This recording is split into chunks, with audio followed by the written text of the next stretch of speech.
Guys, welcome to the lecture on movement poetry.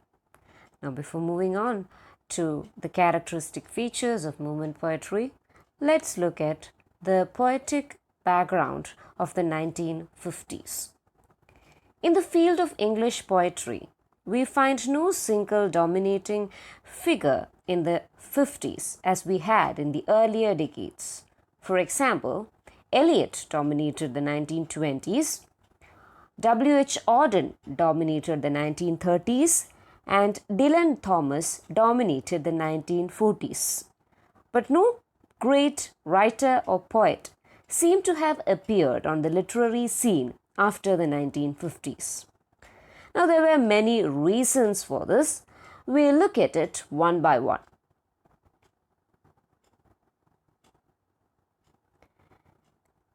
There was a decline in the popularity of English poetry in the 1950s. This was fueled by the vogue of mass media and of commercial forms of arts like cinema. There was also a sense of cynicism and a sense of distrust among the people living in that generation. They had a realization about the meaninglessness of their existence. There was also an absence of a significance in civic theme. Poems or works written based on civic themes became more or less extinct during this period. There was also the lure for money in other branches of creative activity. People were lured. Lured means to be tempted or to be attracted. They were attracted by money. And in any other branch of creative activity, there was a lure for money, be it drama, be it the Broadway and the theatre, be it cinema. All these new ventures of visual arts provided more money than writing poetry. See, once in English literature, there were patrons who patronized great poets, who gave financial aid and assistance to great poets. But later on it deteriorated. And then came novels. There was the rise of novels, and more or less the middle class were more attracted to novels and short fiction. And then with the advent of cinema, visual media, Broadway and theatre, the focus shifted to visual arts. And hence poetry lost its importance. I hope that it was clear. There was a rise of mass culture and of avant-garde movement which inhibited or which kind of restricted the growth of poetic sensibility. Avant-garde movement means pioneering or experimental innovations in art, experimental innovations in stylistic techniques. So it hindered experimental innovations in stylistic techniques, and the rise of mass culture hindered poetic sensibility. When you're bombarded with a series of visual images, your poetic sensibilities are hindered, right? It turned the poet from a social poet writing for common reading public to a private poet writing for the elite. So this was what had happened in the years preceding the 1940s and even in the beginning of the 1950s too. Poets turned from critiquing their social environment to critiquing or writing poems about the inner realities. So they were catering more to the private world. And the poet turned from a social poet writing for a common reading public to a private poet writing for the elite. So modern poetry is somewhat elitist in nature, which means that only a person who has access to good education will be able to enjoy modern poetry to a large extent, because you need to have a knowledge of all the great works of literature, because there were many intertextual elements in some of these poetry. So they had to be learnt. Only then were they able to understand and analyze the poetry of the 1940s. Even when you take the new apocalyptic movement, or even before that when you take neo-romanticism, or before that in the Dylan, during the period of Dylan Thomas, he also wrote poems stemming from surrealism. So to understand all these concepts, you need to have a firm grounding in literature and arts, which made poetry more and more elitist rather than the poetry of the 1930s. If the poetry of the 1930s was more democratic in tone, the later poetry that came after focused more on form rather than on the content. And since they focused more on form, and since they gave importance to the stylistic features, it made poetry more and more obscure for the common reading public. സാധാരണക്കാരന് മനസ്സിലാക്കാൻ പറ്റാത്ത ഭാഷയായിരുന്നു പോയട്രിയുടേത്. It was meant for the elite or people belonging to the upper classes.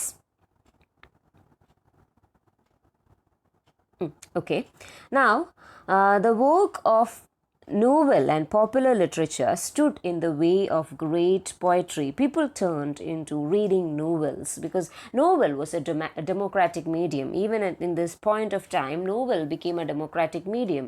More and more people were interested in reading novels written during this period because of the stream of consciousness fiction and all the new kinds of narratives that were coming into being. They were more interested in reading novels rather than poetry.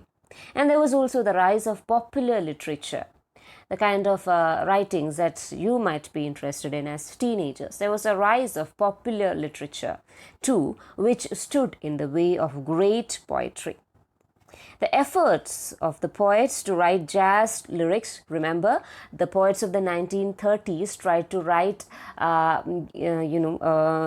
in using jazz lyrics and folk ballads and folk ballad format, and in jazz format, jazz lyric format. So it was an utter failure.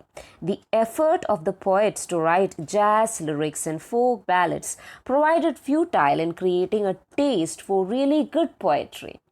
So in an attempt to make it more populist or interesting to the common reading public, they made poetry similar to a song, in meter, and it resembled more of a jazz music and folk ballads. So rather than creating a good taste in poetry, it further hindered the rise of good poetry.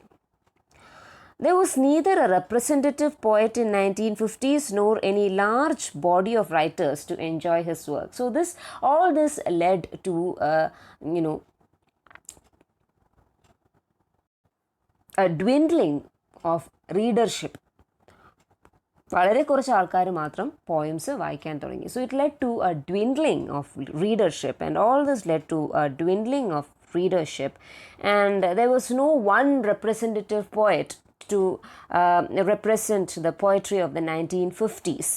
It is a group of poets. It's a large body of writers. Okay, so there was neither a representative poet in 1950s nor any large body of readers to enjoy his works.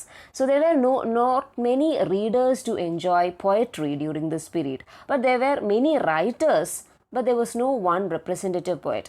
If you take the Victorian era, you have Tennyson as the representative poet. In the 1920s, you have T.S. Eliot as the representative poet. In the 1930s, you have W.H. Auden as the representative poet. In the 1940s, you have Dylan Thomas as a representative poet.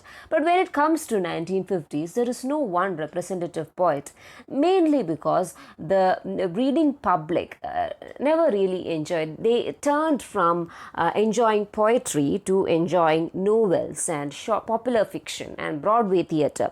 So their interest changed, and there was no larger audience for poetry, or there was no, in the case of poetry we won't say audience, there was not much readership for poetry. I hope that it was clear. Moving on to the next slide. The new lines or the movement.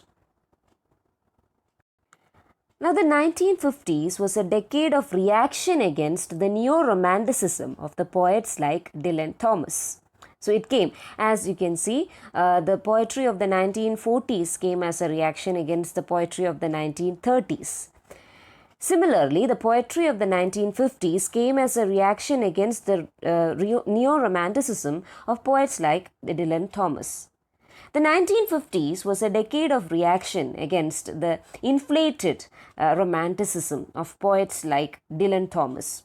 The social poetry of the 30s attached more importance to communication so as to reach a wider public. The apocalyptics and the neo-romantics turned away from the social and political poetry and concentrated on the presentation of images of sex and violence derived from the subconscious so as to be able to have a sort of private expression. So when the poets of the 1930s focused more on public expression, or their focus was more on social concerns, the poets of the 1940s, or the neo-romantics and the new apocalyptic poets, focused more on private expressions of the subconscious mind. Their poetry was not public or social, but private and personal. The poetry of the 1940s was not public or social like the poets of the 1930s, but it was private and personal,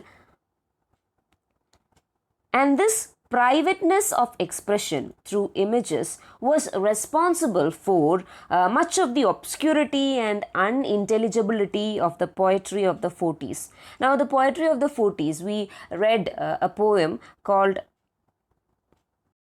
The Seventh Dream of Isis by David Gascoigne. Remember the surrealist poem? It was a private expression of the subconscious mind. Similarly, the poem, A Poem in October by Dylan Thomas, again a neo-romantic poem, but again it was written for private expression of the poet's own thought about his childhood. So, more or less, the poetry of the 1940s was unintelligible. There was something called the unintelligibility of, there was this quality of unintelligibility or obscurity that was there in 1940s. That is, the poetry was not precise or clear. It was obscure. The meaning, forever eluded. The poem forever eluded or escaped the reader.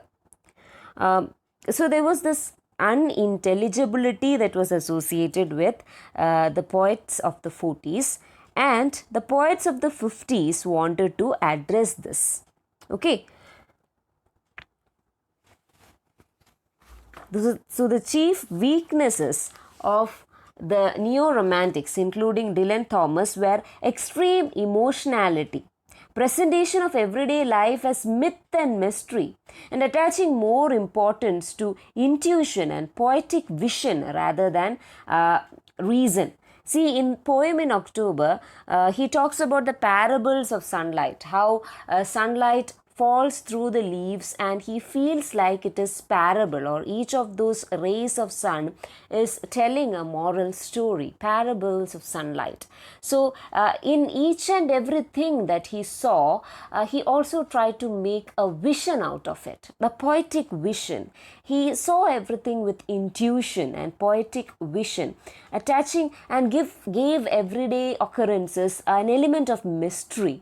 You know, even walking towards the hill and watching the village down below, there is an element of myth and mysticism associated with it. When you read Poem in October, you feel as though you are reading some myth or reading something taken from stories of yore.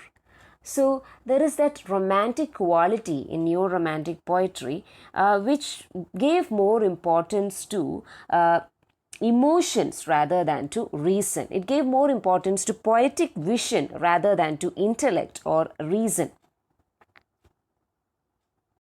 There was also an obscurity of smile and excessive use of metaphors. In Poem in October, there is a successive images are coming up, right, cropping up. There is an excessive use of metaphors, and in the surrealist poems, there is a revelation of the subconscious through random associations. You are revealing whatever thoughts that are there in your subconscious through random associations. Like in the poem, the seventh dream of Isis, the poet speaks about cut out the eyes of their sisters with nail scissors. So it shows a kind of revulsion or a kind of a fear that is there within the poet, or the anger which is there within the poet. So that emotion is expressed using an incoherent image which is not clear. So these were some of the flaws of the poetry of the 1940s. Remember, we are talking about the poetry of the 1940s. And hence, the poetry of the 1950s came as a reaction against all these flaws in the technique of the poets of the 1940s. So the movement was anti-romantic and anti-modernist. As a result, movement poetry became anti-romantic and anti-modernist. Anti-romantic in the sense that instead of using high sounding words and metaphors and images, they used witty colloquial expressions, day-to-day expressions which were witty. They never resorted to wonderful images. Instead, they resorted to witty colloquial expressions. And they were anti-modernist too. They held that modernism is elitist. Elitist means it caters only to the elite. Only an elite would be able to read a poem like The Seventh Dream of Isis and be able to understand the surrealist elements in them, in that poem. And only an elite would be able to sit back, relax, and read a poem of Dylan Thomas and, be one with it. Only an elite person could do that. So, because it was escapist, it was trying to escape from the political realities. Neo-romantic poems were intended as an escape from the political realities of the time.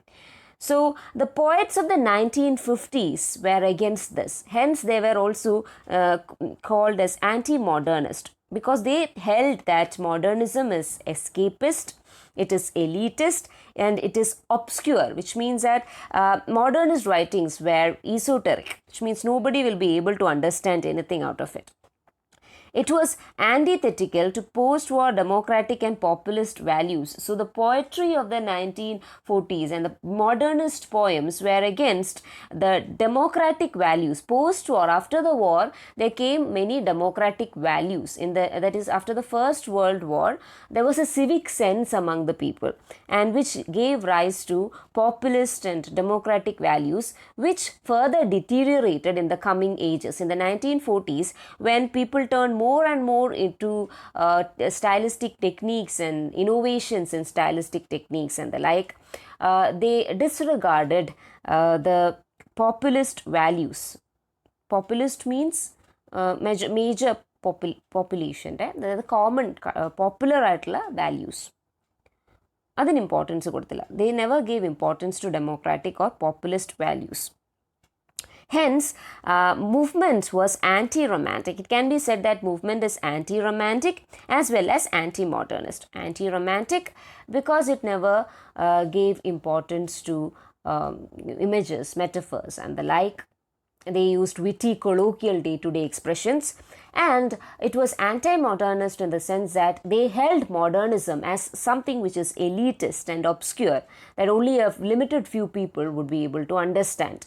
And it was, again, modernism was against, they held the view that modernism is against the populist or popular values which came after the First World War. Hence, the movement poetry was anti-romantic and anti-modernist. They held intelligibility as the highest virtue of poetry. So what is the highest virtue of poetry? They held intelligibility as the essential virtue of poetry. A poem must be intelligible. It can be written in any form. It can be written in any way, or it can pertain to any theme, but it must be intelligible. It should not be obscure. People must be able to understand a poem, right? So intelligibility is a must. A person must be able to understand poetry. Hence, they held intelligibility as the essential virtue of poetry. Whom? The poets of the 50s. They held intelligibility as the essential virtue of poetry. Emphasis was given to clarity, intellectual detachment, and formal perfection. So they gave more emphasis to clarity. So the thoughts had to be clear. They wanted intellectual detachment, which means that poets before them viewed at poetry through the lens of intellect.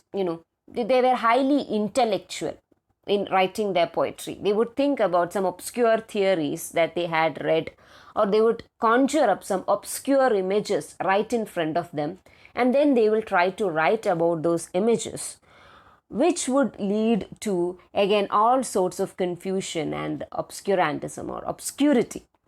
So, poets of the 1940s wanted intellectual detachment, which means that too much importance to intellect had to be foregone. That is, no, you must not give too much importance to, intellect and view everything intellectually. So they wanted intellectual detachment in their poetry. Then they focused more on formal perfection, which means that they wanted to perfect the form of poems as well. Not to make it more and more complicated, but to make it more simple for the general reading public. So they focused more on formal perfection. They held the belief that poetry is written by and for the whole man. See, poetry is not written just to address the intellect. The poets of the 1940s gave too much importance to the intellect. Remember, they gave too much importance to id, ego, superego, consciousness, and all those things in surrealism. But the poets of the 50s held a belief that poetry is written by and for the whole man. It is written by a whole man, the poet as a whole man, and it is written for the whole man. It should be addressing a person's intellect, his emotions, and his senses and all. So a poem should address not just the intellect, buddhiye matra alla focus cheyendadu, but it should be focusing more on emotions of the reader as well as senses of the reader. It must be addressing the senses of the reader as well. Sensum, emotionsum, intellectinum focus cheyanam. So they held the belief that poetry is written by and for the whole man, addressing his intellect, his emotions, his senses, and his all. Everything that is innately humane must be addressed in poetry. Only then it would appeal a reader. That is what the 1950s poets thought.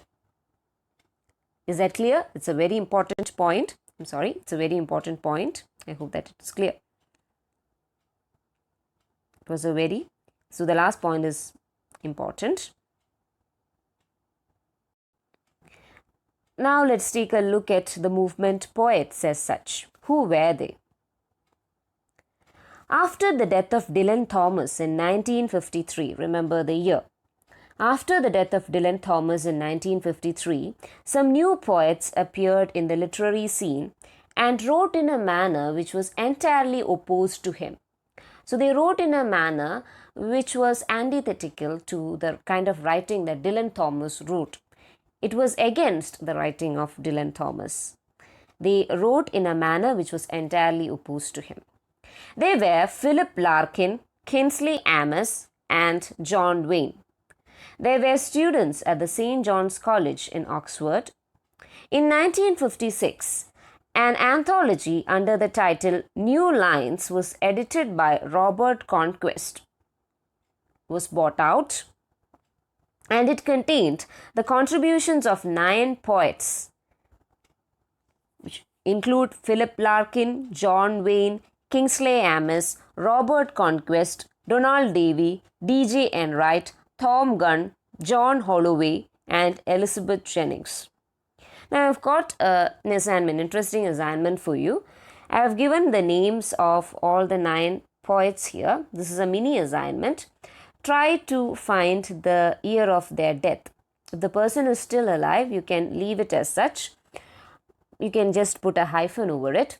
Try to find out the year of death of these poets. So, the anthology, The New Lines, which was edited by Robert Conquest, again, the name of the editor is of importance, contained contributions made by 9 poets. These 9 poets are important. They are Philip Larkin, born in 1922, John Wayne, born in 1925, Kingsley Amis, born in 1922, Robert Conquest, the editor cum poet, who was born in 1917, Donald Davy, born in 1922, D.J. Enright, born in 1920, Tom Gunn, born in 1929, and John Holloway, born in 1919, and the only woman poet in this group, who is Elizabeth Jennings, who was born in 1926. All these names are important. So these were the 9 poets whose poems were there in the anthology called The New Lines. The term movement was coined by the then editor of the Spectator. You might be familiar with the Spectator. So the term movement was coined by the then editor of the Spectator, J.D. Scott, in an article published in the Spectator on October 1st, 1954. So since it was not a name which came into being as a result of their connection to anything or like that. So the name movement was chosen at random. In the absence of a better or more appropriate name, the name movement was given to them by J.D. Scott. But later, and interestingly enough, each of these poets wrote poetry. They were prolific writers, and in each of their poems, they focused on these major aims that they professed. So, in one way or the other, all their poems were dedicated to this movement, and they wrote many poems, and each of these individual writers had an individual style of his own. So it created a kind of movement within, it created a movement on its own. Hence, even the name was justified. So they were also known as New Lines poets because of the publication of their first anthology, The New Lines, in 1956.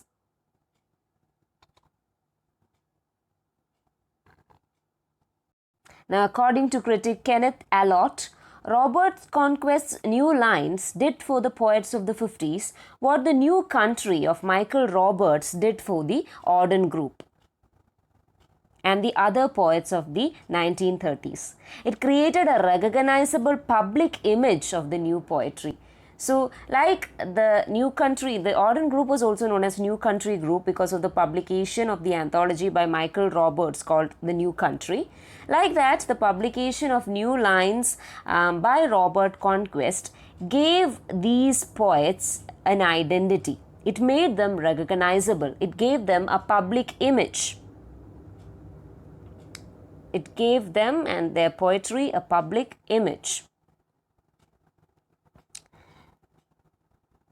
Though initially they faced some difficulties in gaining a popular appeal, later they